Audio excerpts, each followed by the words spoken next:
श्रीराम समर्थ. नमस्कार सज्जन हो. अध्यात्म साधना या यूट्यूब चॅनलवर दिवाळी विशेषच्या या तिसऱ्या भागात आपलं मनापासून स्वागत आहे. गुरु ठाकूर यांच्या खूप सुंदर ओळी आहेत. ते म्हणतात, विरो अंतर्बाह्य अंधाराचे भय, विरो अंतर्बाह्य अंधाराचे भय, तेजाचे वलय उमलोनी.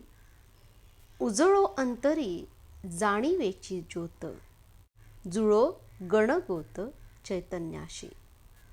उजळो अंतरी जाणीवेची ज्योत, जुळो गणगोत चैतन्याशी.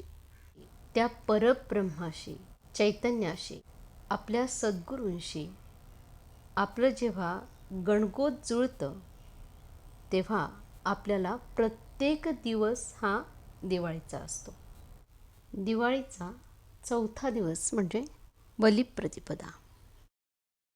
बली हा दितीचा मुलगा म्हणून तो दैत्य, अतिशय बलिष्ठ म्हणून त्याचं नाव बली. बली हा एक दानशूर राजा होता. बलीच्या राज्यात प्रजा अत्यंत सुखी होती. शेतकरी वर्ग संपन्न होता. तर वामन हा अदितीचा मुलगा. वामन म्हणजे विष्णूचा अवतार. परमेश्वराच्या प्रत्येक अवतारामागे काहीतरी कारण असतं. इतक्या सद्गुणी बलीसाठी वामन अवतार का झाला असावा? तर आपण नेहमी बघतो की आपल्या आजूबाजूला असे कितीतरी लोक असतात की जे समाजासाठी झटत असतात. काही लोक सतत अध्यात्म साधनेत असतात, पण सत्कर्म करणाऱ्यांना मीपणाची बाधा लवकर होते.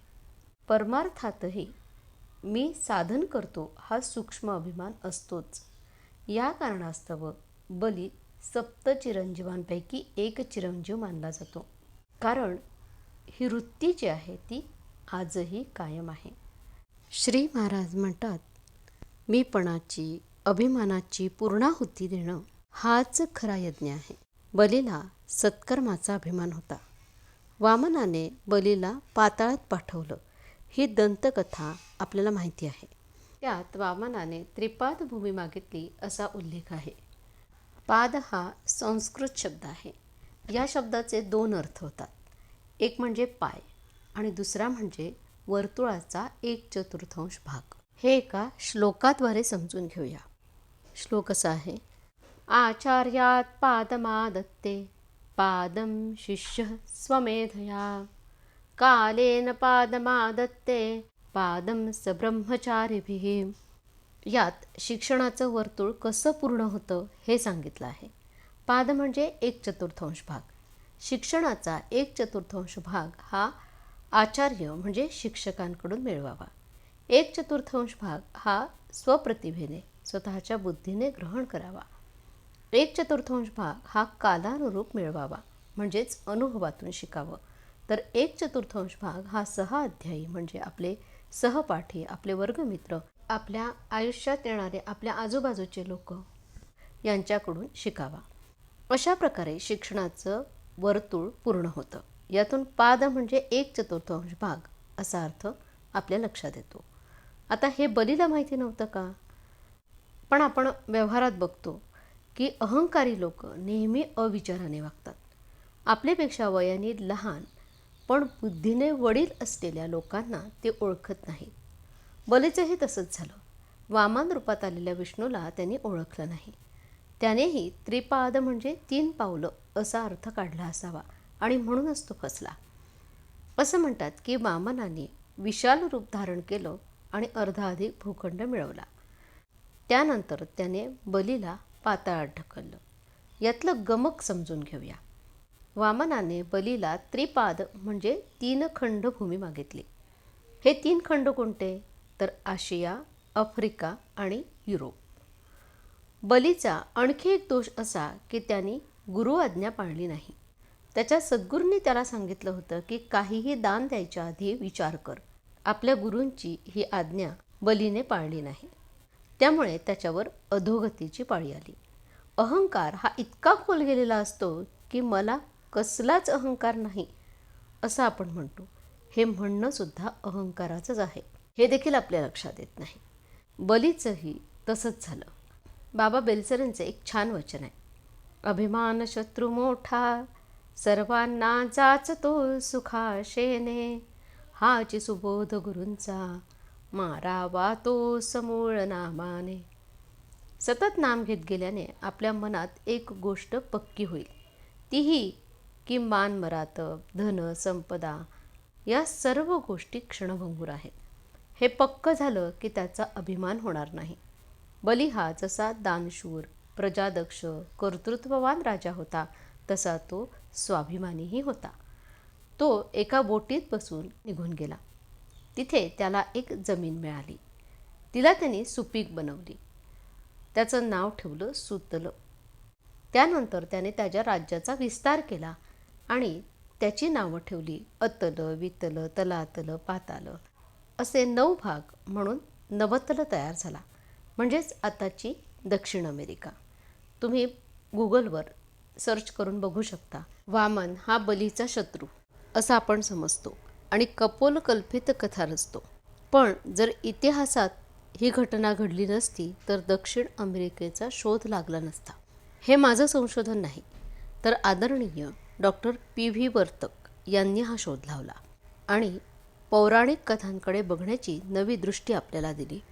आपली संस्कृती आपल्याला अशा सणावारांच्या निमित्ताने खूप काही शिकवत असते. बलीची कथा आपल्याला काय संदेश देते एका उदाहरणावरूनच समजून घेऊया. आपल्या रोजच्या वापरात लसूण असतो. लसूण हा अत्यंत औषधी आहे, अत्यंत गुणकारी आहे. पण त्याच्या वासामुळे आपण त्याचा वापर बेतानेच करतो.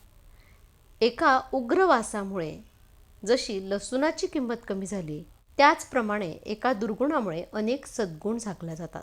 बलीच्या या कथेतून आणखी एक गोष्ट साध्य झाली, ती म्हणजे आपल्या देशाचा भूगोल आणि इतिहास आपल्या पुढे आला.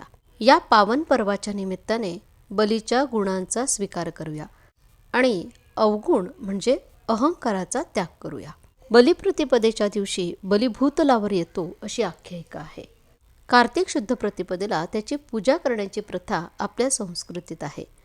बलीचं स्मरण करणारा ध्यानमंत्र असा आहे: बलिराज नमस्तुभ्यं वीरेचन सुत प्रभो भविष्येंद्र सुराराते पूजेयं प्रतिगृह्यताम्. बलिराज नमस्तुभ्यं दैत्यदानववन्दिता इंद्रशत्रोः अमराराते विष्णुसन्निध्यधो भव. प्रतिपदा या तिथीलाच पाडवा असा दुसरा एक शब्द रूढ आहे. ज्या दिवशी पाडाव झाला तो पाडवा म्हणून ओळखला जातो.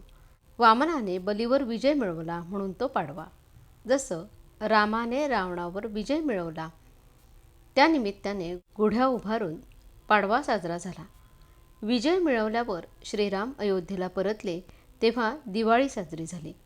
त्या दिवसापासून पाडवा म्हणजे पतीला तसेच घरातल्या वडीलधाऱ्या मंडळींना त्यांच्या कर्तृत्वासाठी, सन्मानासाठी ओवाळण्याची प्रथा पडली असावी.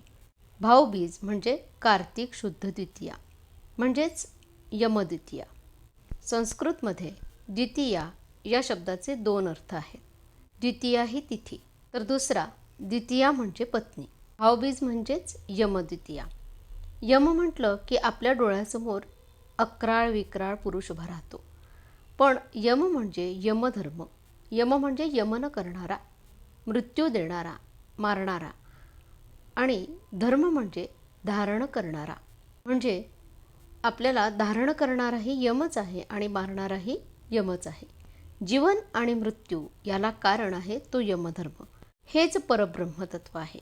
जीवन मृत्यूमुळेच या विश्वाचं संतुलन शक्य आहे. ऋग्वेदात यमयमी संवाद आहे. यम हा विवस्वान आणि शरण्यू यांचा मुलगा. यम आणि यमी हे एकाच आईवडिलांच्या पोटी जन्माला आलेली जुळी भावंड. असं असून सुद्धा यमी यमाला संभोगासाठी विनंती करते. यम तिला स्पष्ट नकार देतो. हा संवाद बराच मोठा आहे. यात यमयमीला सांगतो की आपण एखादं कृत्य बंद दाराआड करतो आहोत असं आपल्याला जरी वाटत असलं तरी तो सर्व साक्षी परमात्मा आपल्या प्रत्येक कृतीचा साक्षीदार असतो असं सांगून तो यमीला नीतीची बंधने समजावून सांगतो. या संवादातून एक गोष्ट प्राकर्षाने जाणवते, ती अशी की प्राचीन काळी पशुवत असलेल्या मनुष्याला नाती नव्हती. एक नर आणि एक मादी असाच व्यवहार होता. यमयमी संवादातून नीतीचा पाया घातला गेला. एकाच आईवडिलांच्या पोटी जन्मलेल्या मुलामुलींचा शरीर संबंध आल्यास रोगी विकलांग प्रजा जन्मास येईल, हे ऋग्वेदातल्या या संवादातून स्पष्ट होतं, जे आज विज्ञानातूनही सिद्ध झालेलं आहे. यमी ही यमाची द्वितीया म्हणजे पत्नी होऊ शकत नाही. हिंदू धर्मात भावा बहिणींच्या नात्याकडे पवित्र नातं म्हणून बघितलं जातं. त्यासाठी ओवाळणी केली जाते. हा संदेश जर आपल्या धर्मात रूढ झाला नसता तर आपली अवस्था आज यवनांसारखी असते. आपल्या प्रत्येक सणाच्या मागे इतका सूक्ष्म विचार आहे.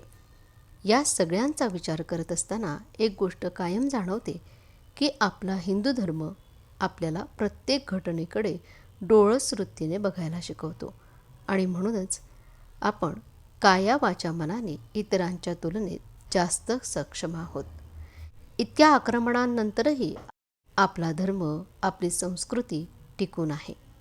या दिवाळीच्या निमित्ताने शेवटी त्या परमतत्वाकडे एकच प्रार्थना आहे. असतो मा सद्गमय, तमसो मा ज्योतिर्गमय, मृत्युर्मा अमृतं गमय. ओम शांती शांती शांती.